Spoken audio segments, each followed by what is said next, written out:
লন্ডনের দিকে তাকিয়ে থাকার মানসিকতা থেকে সেই নির্বাচনটি দিতে পারেনি। অভ্যুত্থানের পরবর্তী সময়ে যেরকম শক্তিশালী প্রশাসনিকভাবে শক্তিশালী প্রশাসন দরকার ছিল, আমরা সেটি পাইনি এবং এই জায়গাটিতে আমরা খুবই হতাশ। এই একই প্রশাসন কিন্তু বলেছিল যে ডাকসু নির্বাচন জানুয়ারিতে হবে, এরপরে বলেছিল ফেব্রুয়ারি মাসে হবে। এরপর আমরা দেখেছিলাম সর্বশেষ বিশ্ববিদ্যালয়ের প্রক্টর নিজে বলেছিল জুলাই মাসের 31 তারিখের মধ্যে নির্বাচন হবে। সেই জুলাই মাস এখন শেষ হয়ে যাচ্ছে, বলা হচ্ছে 29 তারিখে তফসিল হবে। সুতরাং এই যে বারবার কথা দিয়ে কথা ভঙ্গ করা, এই কথা ভঙ্গ করার কারণে আমার মনে হয় যে আমরা এই বিশ্ববিদ্যালয় প্রশাসনের প্রতি সেই আশাটা রাখতে পারছি না। একই জিনিস আপনারা জাহাঙ্গীরনগর বিশ্ববিদ্যালয়ের ক্ষেত্রে লক্ষ্য করুন।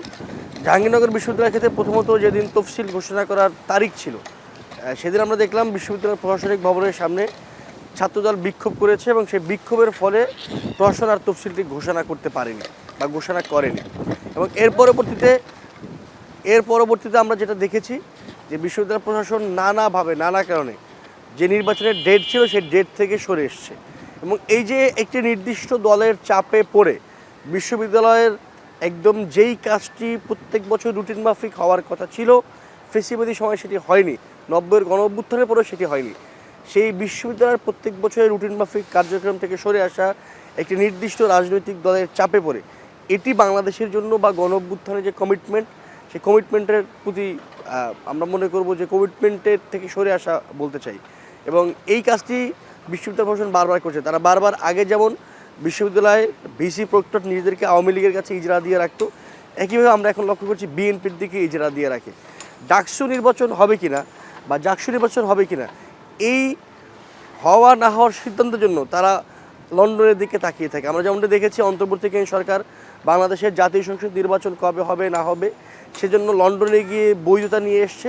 একই জিনিস আমরা লক্ষ্য করছি ছাত্র সংসদ নির্বাচনগুলোর ক্ষেত্রে, যে ডাকসু জাকসু বা অন্যান্য বিশ্ববিদ্যালয়গুলোতে ছাত্র সংসদ নির্বাচন হবে কিনা, এই জন্য তারা লন্ডনের দিকে মুখ করে তাকিয়ে থাকে।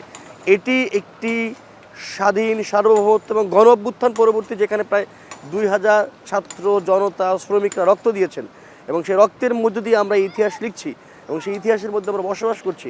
এবং যখন আমরা গণ অভ্যুত্থানের 1 বছর চলছে, 1 বছর হয়ে গেল, এখন এসে আমাদের ছাত্র সংসদ নির্বাচনের শঙ্কা আশঙ্কা হবে কি না সেসব নিয়ে কথা বলতে, অথচ এতদিনে বাংলাদেশের সবগুলো বিশ্ববিদ্যালয় কলেজে ছাত্র সংসদ নির্বাচন হয়ে যাওয়ার কথা ছিল। আমরা দেখেছি যে ঢাকা বিশ্ববিদ্যালয়ের এই প্রশাসনই নানাভাবে নানা ছুতা দিয়ে নানা জায়গাতে এসে তারা অনেকগুলো মিটিং করেছে, যেগুলো কোনো কার্যকরী মিটিং না, অপ্রয়োজনীয় মিটিং, সে সকল মিটিং একের পর এক করে যাচ্ছে। এটি মূলত ডাকসু দিতে পারার যে পরিমাণের শক্তিশালী প্রশাসনিক দক্ষতা থাকা দরকার, তার ঘাটতি আমরা লক্ষ্য করছি এখানে। আমরা চেয়েছিলাম যে যখন সেপ্টেম্বর অক্টোবরের দিকে বিশ্ববিদ্যালয়ের সকল কার্যক্রম সচল হয়েছে, তারপরে রুটিন নির্বাচনের জন্য যতটুকু সময় দরকার সেটা সর্বোচ্চ জানুয়ারি মাস হতে পারতো, জানুয়ারি বা ফেব্রুয়ারি মাসের মধ্যে যাতে ডাকসু ইলেকশন হয়ে যেত, আমরা সেই দাবিটি বারবার জানিয়ে এসেছি। কিন্তু বিশ্ববিদ্যালয় প্রশাসন না তাদের নিজেদের অযোগ্যতা অদক্ষতা এবং লন্ডনের দিকে তাকিয়ে থাকার মানসিকতা থেকে সেই নির্বাচনটি দিতে পারেনি। এবং আমরা চাচ্ছি যে অন্ততপক্ষে এখন যে রোডম্যাপটি বা টাইমলাইনটা আমরা লক্ষ্য করছি যে জুলাইয়ের 29 তারিখে তফসিল ঘোষণা হবে এবং সেপ্টেম্বরের দ্বিতীয় সপ্তাহের মধ্যে নির্বাচন সম্পন্ন হয়ে যাবে। আমরা বিশ্ববিদ্যালয় প্রশাসনের প্রতি সর্বশেষবারের মতো এতটুকু আশা দেখতে চাই যে তারা অন্তত পক্ষে সর্বশেষবারের মতো যে ওয়াদা দিয়েছেন ছাত্রদের কাছে, সেই ওয়াদা তারা ভঙ্গ করবেন না। এই বিশ্ববিদ্যালয় প্রশাসন, এই মাননীয় ভিসি, এই প্রক্টর বা এখন যারা রিটার্নিং কর্মকর্তা হিসেবে নিযুক্ত হয়েছেন, প্রত্যেকে গণ অভ্যুত্থানের কমিটমেন্ট নিয়ে ছাত্রদের কাছে ওয়াদা দিয়ে তারা এই প্রশাসনিক কার্যক্রমে হাত দিয়েছেন। তারা সে ওয়াদা একের পর এক ভঙ্গ করেই যাচ্ছেন এবং সে ওয়াদা ভঙ্গ করার মধ্য দিয়ে তারা একটি রাজনৈতিক দলের স্বার্থ রক্ষা করছেন। আমরা জানি যে বিশ্ববিদ্যালয়ে ডাকসু জাকসু হলে কাদের অসুবিধা হবে বাংলাদেশে তাদের অপরাজনীতি করতে। সুতরাং তারা তাদের পারপাস দিয়ে দিনের পর দিন সার্ভ করে যাচ্ছেন।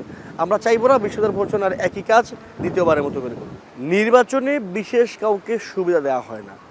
নির্বাচনের মাধ্যমে মূলত কারা বিশ্ববিদ্যালয় জনপ্রিয়, কারা ছাত্রদের মূল প্রতিনিধিত্ব করে সেটি উঠে আসে।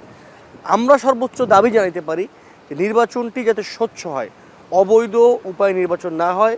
কিন্তু এখানে যে বিষয়টি লক্ষণীয় সেটি হচ্ছে নির্বাচনের আগের সময়ে, নির্বাচনের পূর্ব সময়ে যাতে বিশ্ববিদ্যালয় ক্যাম্পাসে কোনো একটি নির্দিষ্ট ছাত্র সংগঠনকে বিশেষ সুবিধা দেওয়া না হয়।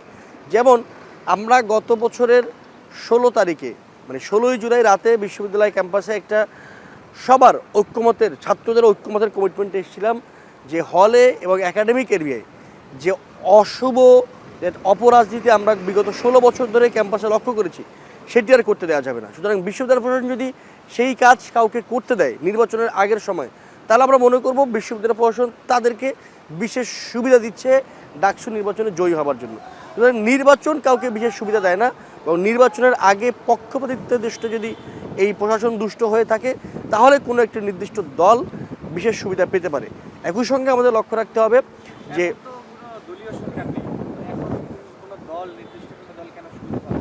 না, এটি তো ন্যাশনালি পাচ্ছে। আমরা তো জানি যে অন্তর্বর্তীকালীন সরকারের ছায়া হয়ে কারা মূলত পুরো দেশে আগের মতো করে লুটপাট চালিয়ে যাচ্ছে, কারা সচিবালয় থেকে শুরু করে বাংলাদেশের প্রত্যেকটি প্রশাসনিক জায়গা দখল করে আছে, এটা আমরা জানি। অন্তর্বর্তীকালীন সরকার নামে দেশ চালাচ্ছে, কিন্তু অন্তর্বর্তীকালীন সরকারের পিছনে কারা আসলে দেশের মূল কলকাঠি আছে সেটি তো আমরা জানি। একটা বিষয় একই সঙ্গে লক্ষ্য করতে হবে যে ছাত্র রাজনীতির যে সংস্কার আমরা চেয়েছিলাম গণঅভ্যুত্থানের মধ্য দিয়ে, সেটি আমরা পারিনি। আমরা কোনো ঐক্যমতে বিশ্ববিদ্যালয় ক্যাম্পাসে পৌঁছতে পারিনি। এটি প্রশাসনেরই একটি ব্যর্থতা। তারা সকল ছাত্র সংগঠনকে নিয়ে এক টেবিলে বসে ক্যাম্পাসে ছাত্র রাজনীতি কেমন হবে সে বিষয়ে কোনো নির্দিষ্ট রূপরেখা দিতে পারেনি। ফলত ক্যাম্পাসে আমরা যেটা দেখছি, ক্যাম্পাসে বিশ্ববিদ্যালয় ক্যাম্পাসের ছাত্ররা যে আইডিয়া এবং ইডিওলজির পলিটিক্স করবার কথা ছিল, তার পরিবর্তে আমরা ওয়েলফেয়ার পলিটিক্সের রমরমা ব্যবসা দেখছি। আমরা জানি না যে একটা ছাত্র সংগঠন এত টাকা কোথায় পায় যে সে প্রত্যেকটি হলে হলে পানির ফিল্টার দিতে পারে, বা সে একই রমজান মাসের 30 দিনে হাজার হাজার ছাত্রকে ইফতার করাতে পারে। আমি মনে করি না যে একটি ছাত্র সংগঠনের এই পরিমাণে ওয়েলফেয়ার পলিটিক্স করা উচিত, কিংবা এত পরিমাণে টাকার উৎস কোথায় সেটিও বিশ্ববিদ্যালয়ের ছাত্রদের কাছে স্পষ্ট নয়।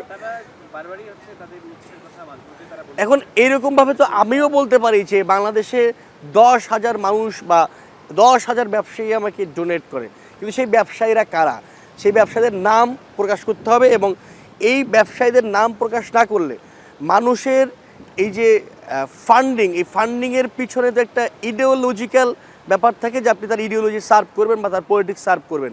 আসলে তারা কার পলিটিক্স সার্ভ করতে চায় এটি একটা ব্যাপার। অবশ্যই বিশ্ববিদ্যালয় ক্যাম্পাসে জাকসু নির্বাচন তো খুবই জরুরি। এর মধ্য দিয়ে এই যে আমরা নানা সময় দেখি প্রত্যেক সংগঠন উড়ে এসে জুড়ে বসে বলে আমরাই ছাত্রদের প্রতিনিধি, এই কথাটি ভ্যালিড নয়। ছাত্ররা যাদেরকে নির্বাচন করবেন তাদের নিজেদের বিদ্যা বুদ্ধি আকল দিয়ে তারাই মতো ছাত্র প্রতিনিধি হবেন, এবং তারাই বিশ্ববিদ্যালয়ের ছাত্রদের নানা দাবি দাওয়ানি প্রশাসনের সঙ্গে বার্গেনিংটা করবেন। এবং একই সঙ্গে আমরা মনে করি এই গণ অভ্যুত্থানের মধ্য দিয়ে ছাত্ররা তাদের নেতৃত্বের যে যোগ্যতা সেই যোগ্যতা প্রদর্শন করেছে। সেই নেতৃত্বের বিকাশের জন্য ছাত্র সংসদ নির্বাচনগুলো খুবই জরুরি, এবং আগামীর বাংলাদেশে যে নেতৃত্ব প্রয়োজন হবে সেই নেতৃত্বের মতো এই ছাত্র সংসদ নির্বাচনগুলো থেকেই যাবে।